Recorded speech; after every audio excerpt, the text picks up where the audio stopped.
Bismillahirrahmanirrahim. Jangan apa-apa itu dianggap kesurupan, termasuk depresi. Nah, terus bagaimana cara membedakan antara itu depresi ataupun itu benar-benar kesurupan atau kerasukan? Jadi, pengalaman saya sekitar tahun 2004. Jadi ada seorang perempuan itu tiba-tiba dia seperti orang kesurupan. Dia teriak-teriak, kemudian menangis, matanya terpejam dan teriak-teriak dan menangis terus seperti itu. Dipegangin temennya, 3 atau 4 orang temennya megangin waktu itu. Nah kemudian ya spontan mereka manggil saya sih waktu itu, tahun 2004 ya, masih di Bali. Spontan mereka manggil saya. Nah kemudian saya tanya asbabul nuzulnya, awal muasalnya kenapa kok dia seperti ini. Nah kemudian ini kesurupan mas, kesurupan ini. Saya deketin nggak ada reaksi apa-apa. Coba kita doakan secara interaksi batin juga nggak ada reaksi apa-apa, tetap aja dia teriak-teriak menangis ya, ngaku-ngaku dari roh mana gitu ya. Nah setelah kemudian saya sampaikan ke temannya, udah bisiin di telinganya saja dengan motivasi-motivasi atau doa-doa. Motivasinya apa? Bahasa-bahasa yang baik, istilahnya seperti itu. Contohnya begini, udah mbak, kasihan capek badannya, ayo mbak sadar mbak, sudah ada kita kok di sini, ada kenapa sih, yuk kita mencoba untuk interaksi dengan bahasa-bahasa yang memotivasi dan bahasa yang baik. Atau kalau tidak, bisikan di telinganya, suruh istighfar saja. Istighfar mbak, nyebut atau bagaimana seperti itu.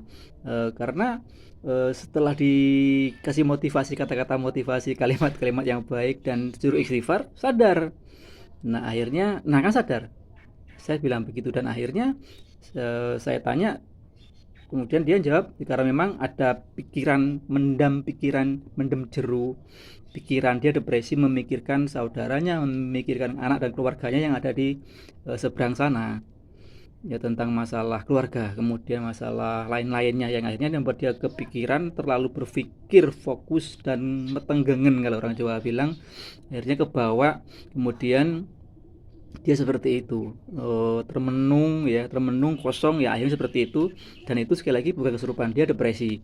Cara membedakannya ya tadi, eh, kalau kita peka ya kita akan langsung bisa membedakan. Nah kemudian kalau dibacakan doa-doa tertentu dia nggak reaksi, ya berarti dia nggak kesurupan.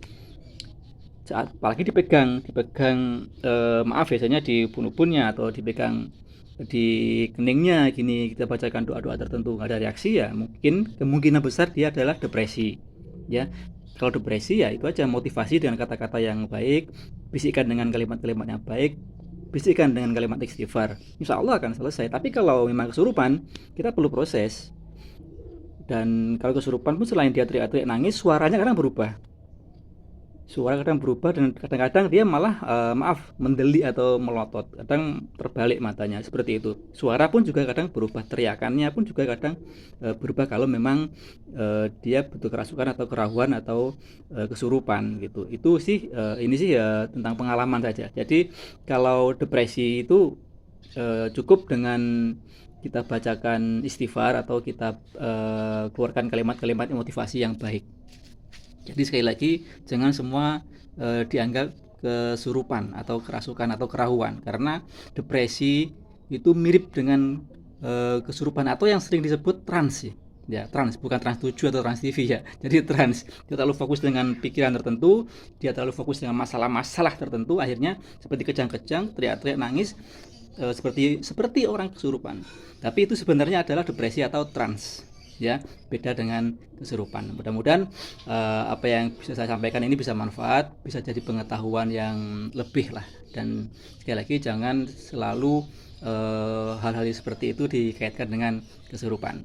Jadi depresi atau trans dan kesurupan itu dua hal yang berbeda.